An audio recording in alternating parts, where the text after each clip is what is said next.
In this video, we learn about the point slope form, also called the point gradient form, of a line equation.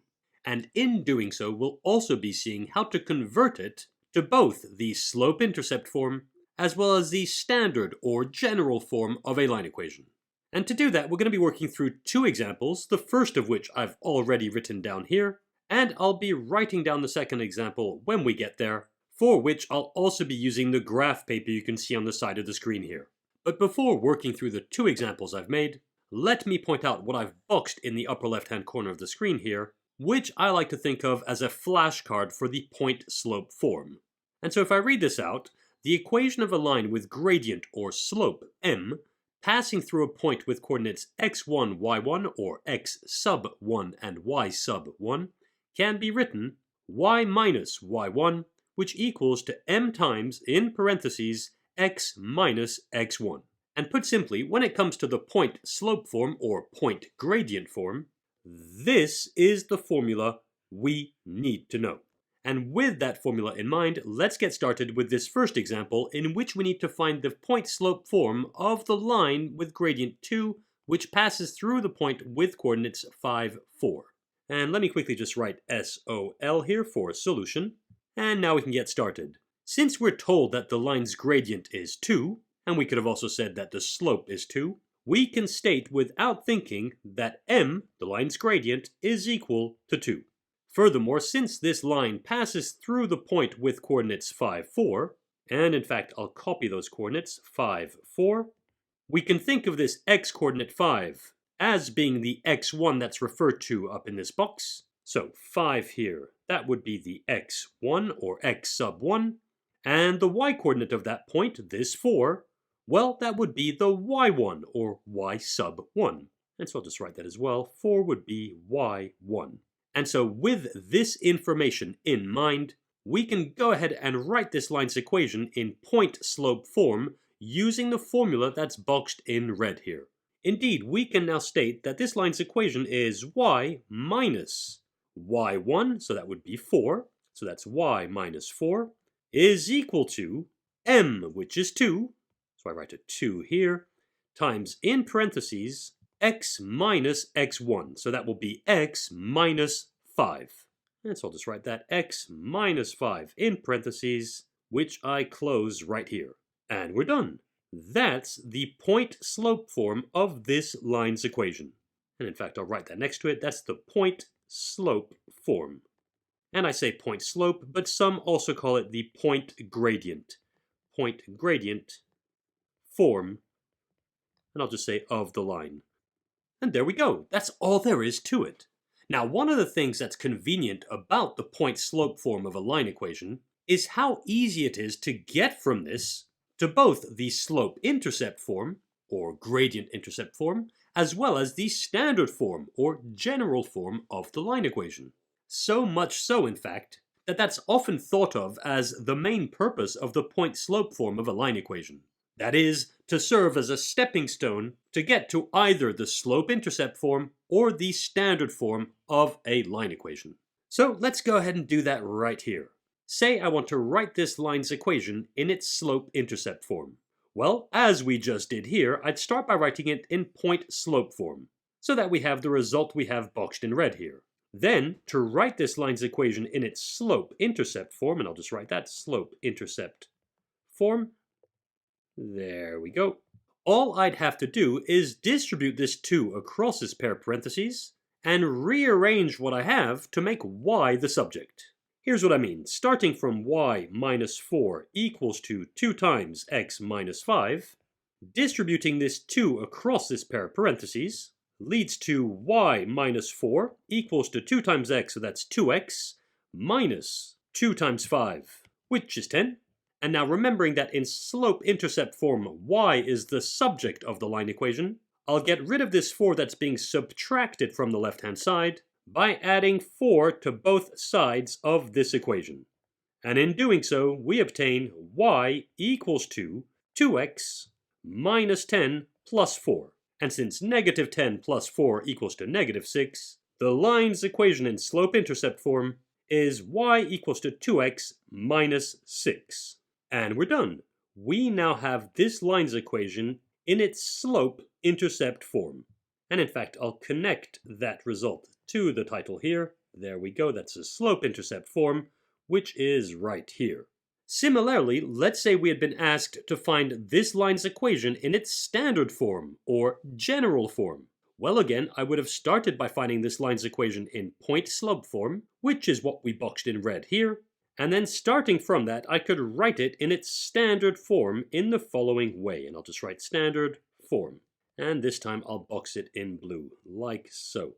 Okay, well again, starting from the point-slope form we have here, so that's y minus 4 equals to 2 times x minus 5, I'll start by distributing this 2 across this pair of parentheses. So we'll have 2 times x and 2 times 5. So let's see, we'll have y minus 4 equals to 2x minus 2 times 5, which is 10. And now my objective in this case is to make sure that both the x term and the y term appear on the same side of the equation. And I'll choose the left-hand side here, so I'll get rid of this 4 that's being subtracted from the left-hand side, which I do by adding 4 to both sides. So this becomes y equals to 2x minus 10 plus 4, which is minus 6. And now I'll get rid of this 2x on the right-hand side, which I can think of as a positive 2x. So to get rid of it, I'll subtract 2x from both sides, which will lead to y minus 2x, which is the same thing as negative 2x plus y, which equals to 2x minus 2x, so that's 0, minus 6. In other words, we have negative 6 on the right-hand side. And as such, we're done. This is the line's equation in standard or general form. And as far as I'm concerned, this result is perfectly valid. But at times, when working in standard form, some will insist that the coefficient multiplying the x must be a positive integer. And so for the sake of keeping everyone happy, to make sure I have a 2x rather than a negative 2x, all I have to do is change the sign of everything I see. In other words, I can rewrite this line equation in standard form as 2x minus y equals to 6. And we're done. Starting from the point-slope form of a line equation, we've now rewritten it in its standard or general form. Okay, that's it for example 1, in which we started from a gradient that was given, as well as the coordinates of a point through which the line passes. So let's move on to example 2, and I'll write that up here, example 2. And in this case, let's say we're told that the line passes through 2 points, which have coordinates 3, 8, and 9, 4. And we need to find the equation of the line passing through these 2 points in all 3 forms. So those are the point-slope form, the standard form or general form, and of course the slope-intercept form, also called gradient-intercept form. And in just a couple of minutes, we'll be doing all 3 of those things algebraically. So with the formula and working our way towards the results. But whenever we're given the coordinates of 2 points as we are here, whether or not it's asked, we should always make a quick sketch of what the line should actually look like, as that should give us a pretty good idea of what the line's equation is. So let's see, using this graph paper here, let me start by drawing an XY grid. So I'll draw my x-axis here. There we go, that'll do, that's my x-axis. And I'll draw a y-axis looking something like this. There we go, that's my y-axis. We'll have the origin right here, and I'll now write some units along these axes, and I'll go ahead and move in steps of 5 units. So we'll have 5 right here, 10 right here, and 15 here. And on the y-axis, we'll have 5 here, 10 right here, and 15, well, that would be all the way at the top there.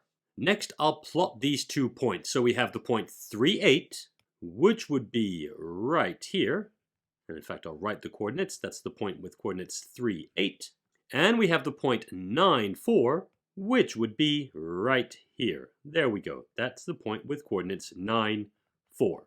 And ideally, of course, we should have a ruler to do this, but I'll do the best I can. The line passing through those 2 points should look something like this. There we go.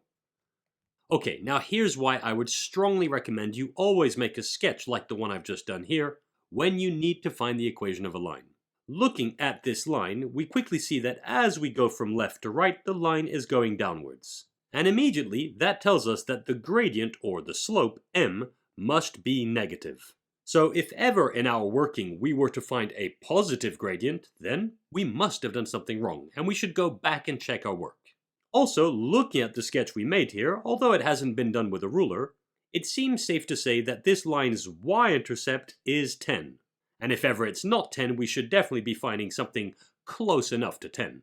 Last but not least, still using the sketch we have here, if we consider the x step as well as the y step as we go from one point to the next here, that is, as we go from one of the 2 points that was given to the other, well, thanks to our graph paper, we can quickly see that the x step, or the run, between these 2 points is equal to 6. Indeed, from 3 to 9, we're moving 6 steps to the right. So I could go ahead and write that the run is equal to 6. And the y step, or the rise, well, that's equal to 4 steps downwards. Indeed, as we go from 8 to 4, we're moving downwards 4 units. So the rise is equal to -4.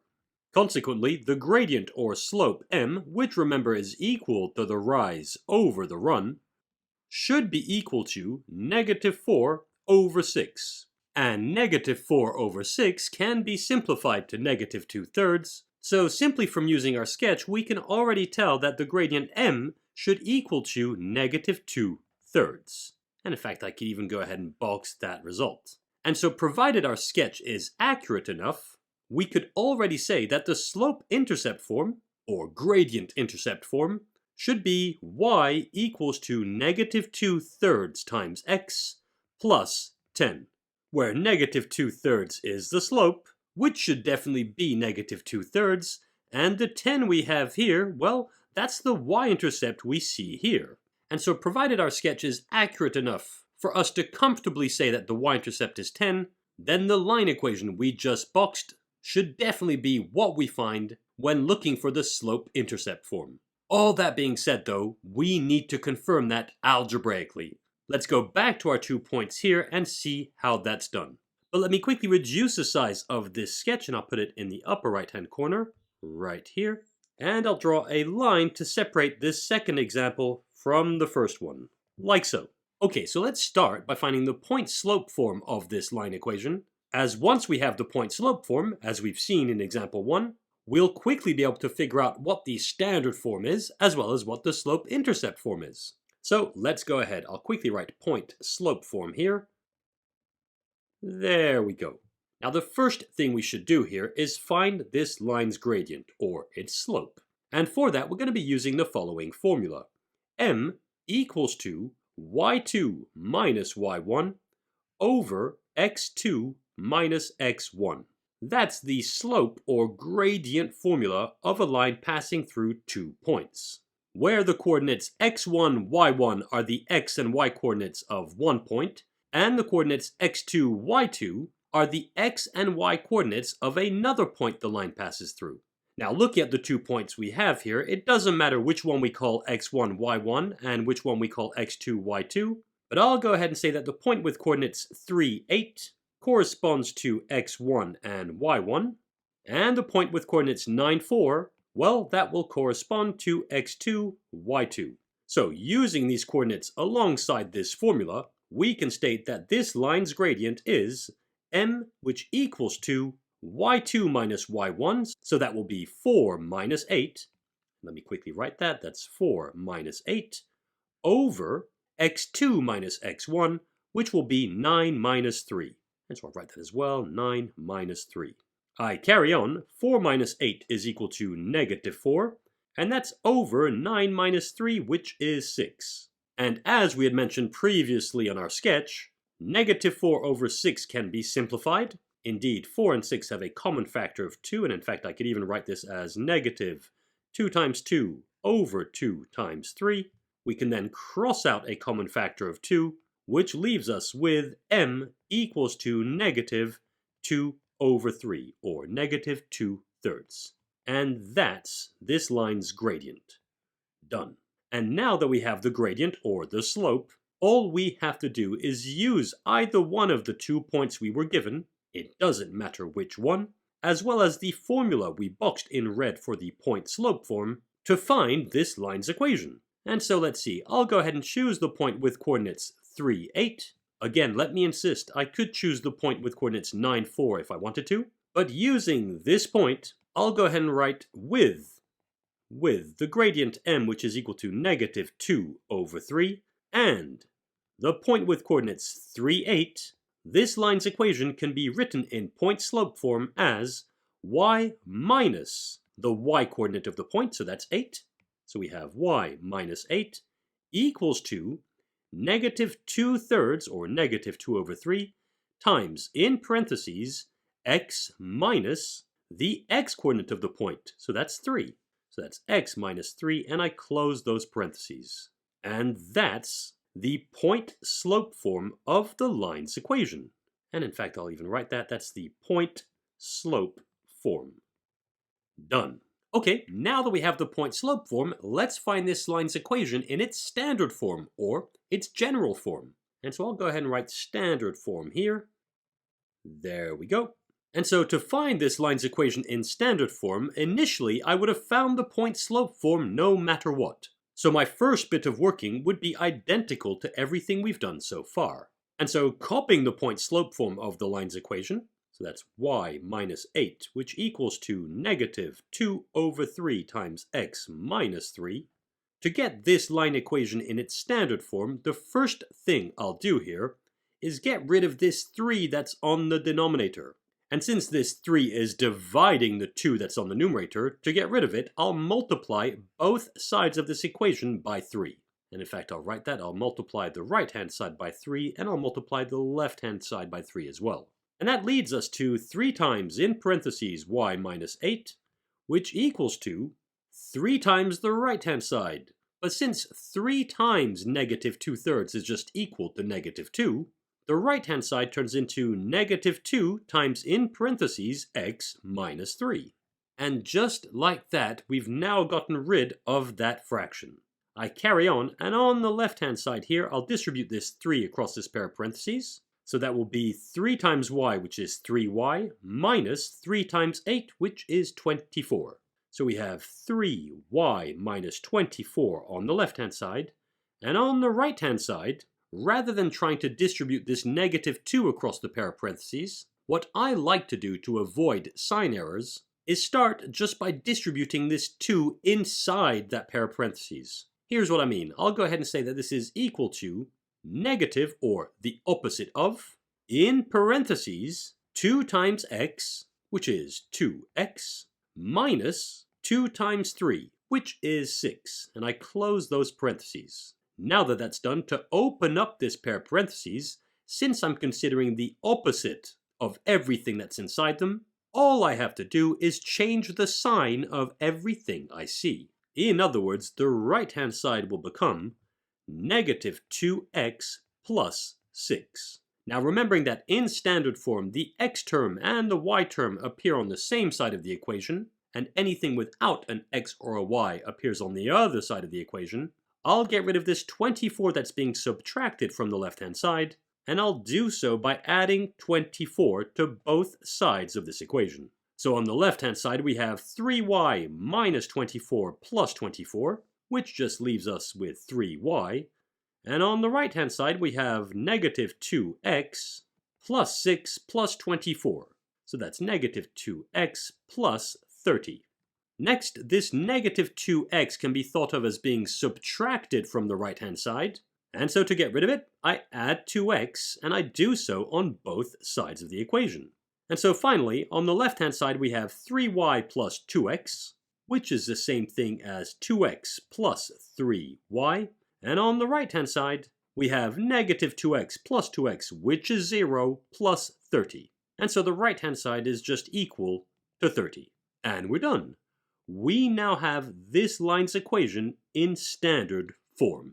And I'll go ahead and write that underneath there. That's the standard form.